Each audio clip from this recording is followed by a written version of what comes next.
Well, hi. Thanks for joining us today. We are doing an episode of Healing at the Speed of Light here, where we talk about research on light therapy, photobiomodulation, lasers, all kinds of exciting stuff, hopefully in a way that helps to pertain to you, at least as a patient. Mm-hmm. So I'm joined today by Christy.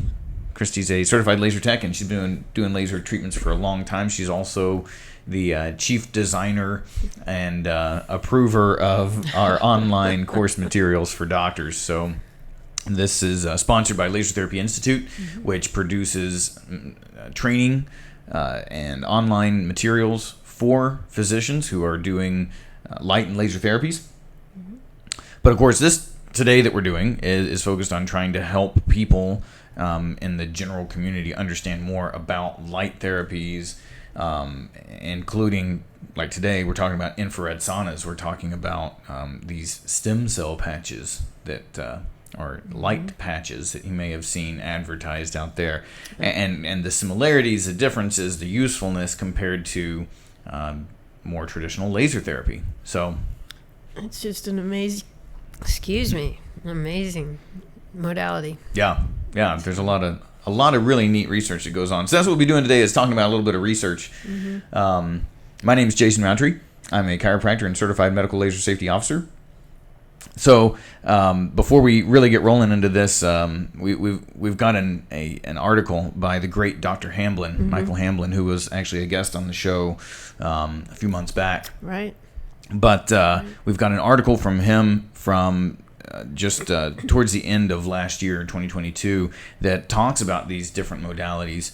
And so we're going to get into that and talk about these infrared saunas, these infrared patches, and then light laser therapies, LED light therapy, all that. Mm-hmm.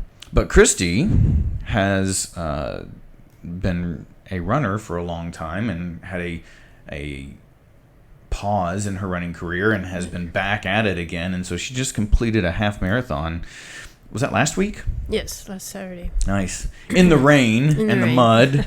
And it wasn't a Spartan. It was just a road race in the mud. Yeah, well, dirt roads. Dirt roads, which is an interesting choice for a run, but it is Montana. It is.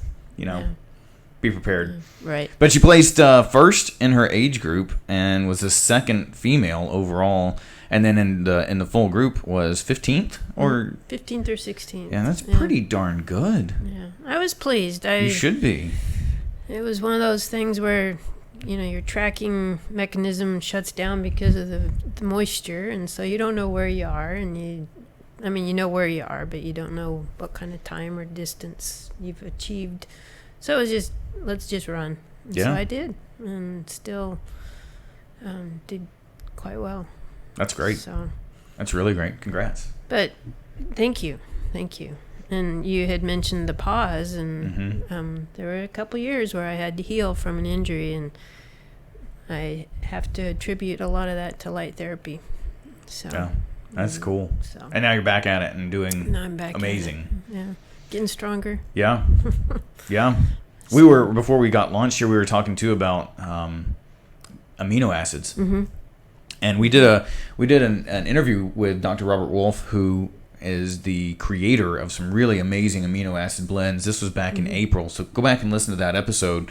But Christy and I have both been using these amino acid products, both as the pre-workout Perform version, and then it's called Heal, right, as a way to help the body recover and gain more strength. And I think both of us have noticed some good benefits. I have. I'm, the achiness, soreness, and just general recovery after a long run or just daily activity just makes a big difference. Yeah. So. Yeah. It's one of the only amino acid blends out there that actually has science behind it that says, hey, we know this works better than, placebo. It works better than a standard, essential amino acid blend. These particular blends help with gaining strength, maintaining muscle, increasing the recovery time, and then also improving performance levels, depending on which ones you're using. Well, there's another one, Life. It's cardiovascular. Yep. That you've been using that one as well, right? I've been using that one as well. So Yeah. can never get enough, I Yeah, guess. well, that's one of the nice things with the amino acids. You can't really have too much.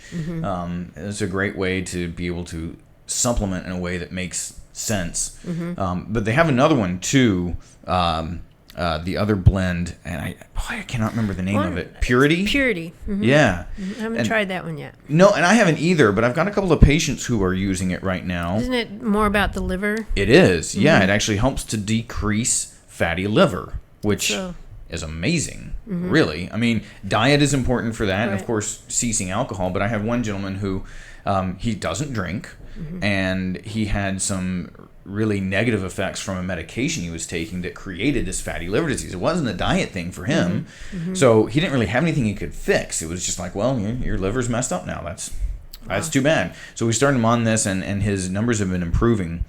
His blood test numbers have been improving. Well, I don't know what the fat change in the liver is yet because he hasn't been going for long enough, but I'm excited to find out what that looks like.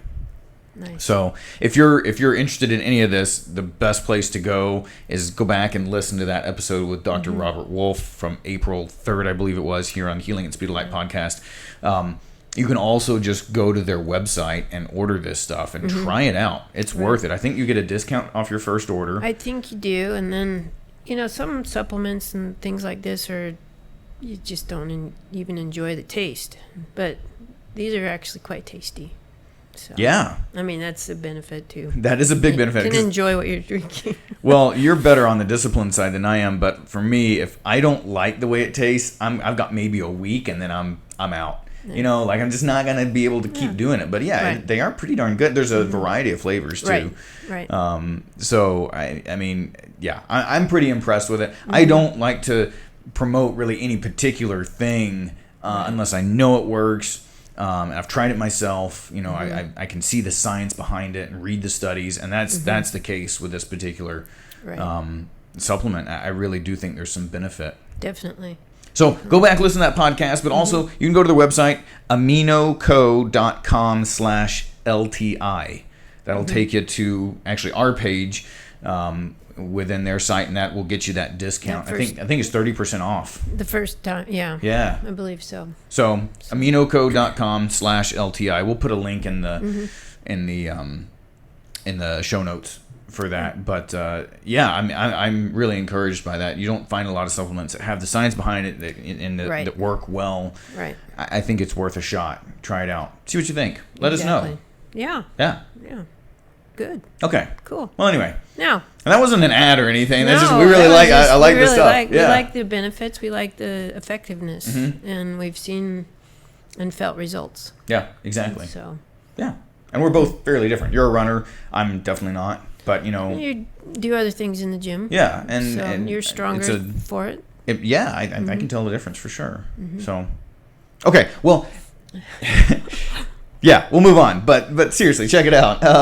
The thing we want to get into here today specifically are some of the things that you will find online that may or may not be that great. So we know when we talk about laser therapy, light therapy, photobiomodulation, we're talking about red and infrared light that safely can pass into the tissues and stimulates a positive biological change in the cells. That's what laser and light therapy is. But I get questions all the time about, well, can I get benefit from using my infrared sauna or my traditional sauna? And then I have had people talk about how they really feel like they are getting benefit from these. They're called like stem cell patches or activation patches. And that's supposed to have some of the same effect. And so I think it's good to kind of get into some of these things because it's hard to sort out what the differences might be and which ones are beneficial. So my first quote for you from this particular article by Dr. Hamblin, the title of the article is Traditional or Infrared Saunas and Photobiomodulation. What do they have in common? But he says that photobiomodulation, this laser therapy, is enjoying an exponential increase in interest among both medical professionals and academic researchers, bolstered by a large number of successful trials and insights into the mechanisms of action. Mitochondria are cellular powerhouses which function as major photoreceptors for light of these specific wavelengths, red and near infrared light. Now, near infrared light is invisible, Right. but red light is visible. You can see that. Near infrared light is just past what the human eye can pick up, but not so far out that it's completely unrelated to red light. It's just past red light. So he says photons, little light energy packets, photons are absorbed by chromophores and cytochromes, which are just little colored components of the mitochondria. And cytochrome C oxidase is a leading candidate for this role. So if you know anything about, remember your Krebs cycle from high school biology, It's been a while. It's been a while for most of us, actually, I imagine. But that's what we're talking about here, the production of energy within the cell and how these particular types of light stimulate that to work better and faster. That's why laser therapy works, right? But there are these other couple of options as well. He goes on to say that, in a traditional sauna, the heat is mostly transferred to the body by convection from hot air and steam, which sounds pretty nice on a rainy, cool day like this. It actually does. Yeah, it does. Yes. So I imagine most of us have used sauna at some point. There's at least psychological benefits, at the very least. So, and there doesn't seem to be any negative effect, but the mechanism for having some effect is the idea of a mild exposure to something that would be actually dangerous, right? The concept of hormesis, which says that for every toxic, harmful, or damaging insult that humans may be exposed to, there exists a much lower dose that is not only harmful, but is actually beneficial. It says hyperthermia is an example where you can apply some level of heat, 120, 130 degrees of heat in a traditional sauna, and then you get out before your body goes into a hyperthermic state, but that helps to kind of reset the body, helps promote lymphatic flow. And all this is very kind of theoretical. We don't really know all that for sure, but it certainly feels nice. Yes. Yeah. It does. It does. There's the idea that this mild heat stress could activate a whole bunch of different protective mechanisms, and that's what helps to really promote that feeling of well-being and things like that. He says in a traditional sauna, there's a small amount of heat transferred by infrared radiation from the surrounding structures inside the cabin of the sauna. But there are new types of saunas that are specifically called infrared saunas or a far infrared sauna. And that's new to me. I had not heard of an infrared sauna. Yeah. So yeah, instead of using a traditional heat source and steam, this type, he says, is fitted with ceramic infrared emitting panels, which are powered by electricity, and that heated element emits this infrared radiation with wavelengths that change depending on the power of the emitter. So, but the point there is that this is far infrared, not near infrared. So this is, on the color spectrum, you got like your blue and green and red, and then near infrared, and then farther along that invisible spectrum is far infrared. Far infrared light is not absorbed as much by the mitochondria, like we just talked about, but more by water. So these are dry saunas, or Yes. Okay. It's a dry sauna, but the light, if you will, the infrared invisible light they're emitting is the type that is absorbed by the water and the body. Okay. So you might not have a lot of heat within the sauna, but it warms the body, right?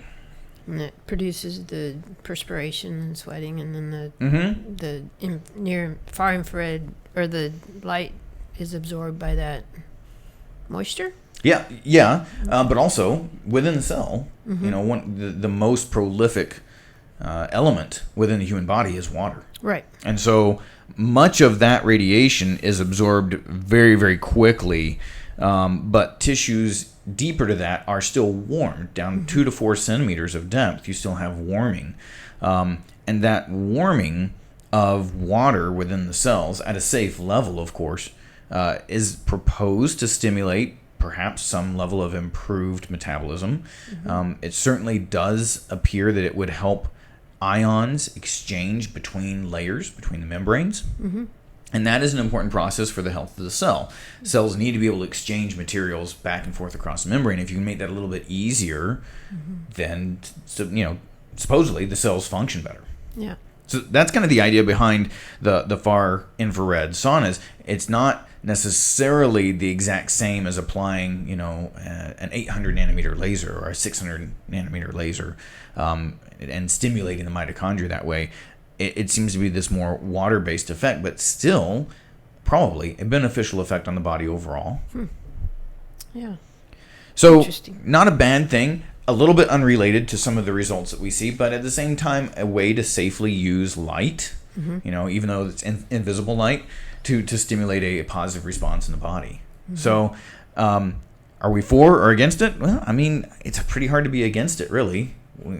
Traditional saunas are nice. I would say infrared sauna, there's nothing wrong there. There might be some level of conflict between laser therapy and a far infrared sauna. So if you're getting light or laser therapy done, you might want to ask your provider about, can I do this at the same time? I typically recommend that people don't do those on the same day. Okay. And just alternate, just to prevent any kind of overlap or overstimulation of the tissues. But it's okay during the treatment duration, just not back to back. Yeah, I mean, for me, and I don't have any evidence to say that you shouldn't do both. It's just, we're asking the body to do a lot when we're doing laser therapy. We're trying to stimulate this vastly increased metabolism. We're telling cells to replicate and divide. Come on, get the energy going. Right, yeah. And then if you go and you just dump a bunch more infrared energy into the whole body, I just am concerned it might be a bit too much, and people might have some fatigue. They might have more soreness. But if you just offset that, don't do it that day that you got laser. Do your infrared sauna the next day. I haven't seen any problems with that. Balance it out a little bit. Right. Yeah. Yeah. Cool. So it's a good idea. Now, is that going to have some of the benefits that we see? Like, is that going to help nerves regenerate? Is that going to help, heal rotator cuff tears? I don't necessarily think so. We don't have the evidence that says that, but it shouldn't hurt. Well, in my experience, we need more targeted treatments for those conditions, whereas the sauna is just more general. Right. So right. Kind of like a tube. Yeah. You just light up everything. Yeah. And I think that is a good way to look at it. You can be very specific with your laser therapy, whereas like an infrared sauna or even a whole body light therapy bed is more general health benefits, right? Or large tissue benefits, skin wellness. For sure. Just for sure. Overall, but not targeted. Probably not the targeted effect. We don't have the evidence to say that, but just my brain and my logic. Yeah. No, I mean, it makes sense, I think, if you think about, specifically delivering the right kind of light deep into the tissues versus just kind of overall. So the next thing, then, speaking of a targeted approach, are these, like, they call them stem cell patches. And I don't know if they still can do that or not. The federal government's cracked down on stem cells. They have. Yeah. The wording a lot. But these patches are proposed to deliver some level of stimulation through infrared radiation. And it's actually quite simple. What they do is they put this mineral blend into this patch you can just put on your skin. And then as your body heat escapes and warms that patch, some of that is reflected back as infrared energy because of this mineral blend. It'd be like putting a piece of aluminum foil on your skin, right? I mean, it's going to kind of feel kind of warm after it starts to reflect energy back at you, right? Right. The same idea here. It's just specifically infrared energy that's coming back into the body. Now, it's at such a low level that it's probably not even detectable as far as heat goes. But Dr. Hamlin says that there is some level of biological effects on the tissue as long as it's worn in close contact with the body for an extended period of time. He says the power density is so small compared to more traditionally powered infrared sources like lasers and LEDs. But he says this is compensated by the fact that garments and patches can be worn for extended periods of time. So, if you have a particular painful area, not an open wound, of course, or something like that, but a painful area you'd like to deliver some level of stimulation to, perhaps trying one of these would be good. I would just caution people, don't break the bank to get these. There's almost no evidence that they can provide, significant healing, but they may help with lowering pain. They may help with, stimulating some kind of regenerative or healing response. I don't have any way to tell you that they don't. They certainly shouldn't do any harm. We know infrared, radiation is safe. It's not radiation like you have in an X-ray machine, right? It's not ionizing. Where do you find these patches? I don't even know. I've not really heard of them. Yeah. And so this is new to me. Okay. But you don't need a doctor's prescription or anything? No, you can. I've seen them a lot online, Google ads and Facebook ads and things like that. Of course, I get all the ads for anything light-based. They know me. They've tracked me quite well. Yeah, targeted. Very targeted.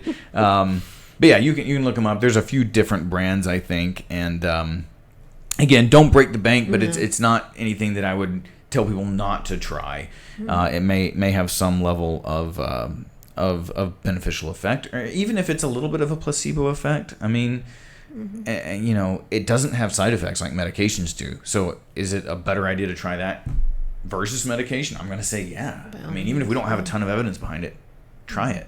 Yeah. So but it would be more for something less severe, though. I would say so. Sure. I would say so. Or maybe you don't have access to laser therapy in your area. You don't have a professional who can do it. Trying this out is not a bad idea. Or if you have something that's just, mild pain, low level, kind of chronic pain that you're trying to figure out ways around, try it out. See what happens. One of the downsides here is many times where you feel pain is not actually where the pain is being generated. Right. An example would be a rotator cuff tear. People don't necessarily feel pain where the rotator cuff is torn. They feel it down the outside of the shoulder or the back side of the arm. And so you go to put one of those patches down there, well, it's not really targeting the area that's generating the pain. You have this referred pain. So definitely you want to understand why you're having pain before you try something like this, because it may not work if you don't have it in the right spot. Well, even low back, is, from what I remember and what I know, is the cause for a lot of pain, but you feel it somewhere else. Absolutely. So you can have pain that's generated in the low back, but you feel it down your leg. Slapping one of these patches on the leg may or may not help, but it certainly isn't at the level. Target. Yeah. So it's still worth it to have an understanding of why you're having pain, what's causing it, and even before trying something like this. Yeah. So that's where we can help. Yeah. You get a good kind of healthcare detective, right? That can do that. So your infrared sauna produces a lot of heat, far infrared light that can warm the tissues and probably have some level of effect on the water content in the body. These patches, of course, don't have any of that warming effect. It's just a straight stimulation, non-thermal stimulation. Laser therapy can be both. You can have non-thermal and thermal stimulation. Dr. Hamlin says even those devices that are designed to heat tissue could still carry out the same biological mechanisms exerted by those that do not produce significant tissue heating. So, very low power LED treatment that doesn't produce much heat may still have the same effects as like a far infrared sauna. There's some overlap there. So Gerald Pollack presented this idea of nanostructured water clusters, and that these water clusters selectively absorb infrared radiation, which produces microscopic changes in protein structures without any specific heating.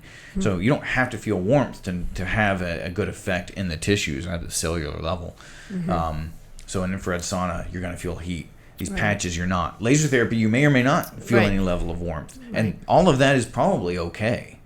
So I don't have a really specific answer for you on one versus the other than to say we know laser therapy has tons of evidence behind it. We know it works well. Do these other methods potentially have some benefit? Probably. I would encourage you to, though, if you have not tried laser therapy before, try it. Right. Yep. Get a good evaluation, understand what's going on, why you're feeling the things you're feeling, and then see if, using laser therapy might be beneficial, and perhaps these other methods as well. Right. Why not? Why not? It's worth a try. None of it has any danger. None of it has any side risk. effects. Mm-mm. No addictive qualities. No addictive. Yeah. Yeah. Exactly. So if you have questions on it, if you want to ask us about any particular products, if you want to ask us to help you find somebody near you that can perform laser therapy, we're happy to do so. You can email us, info@lasertherapyinstitute.org. You can also just go to our website, lasertherapyinstitute.org. We have a map of laser therapy clinics there. There's some additional resources. If you have a doctor that is interested in laser therapy, send them our way. We'll make sure they get the training and education they need. And then we'll be back here in a couple weeks with some more research. Sounds good. Sounds exciting. Thanks, Christy. Thank you.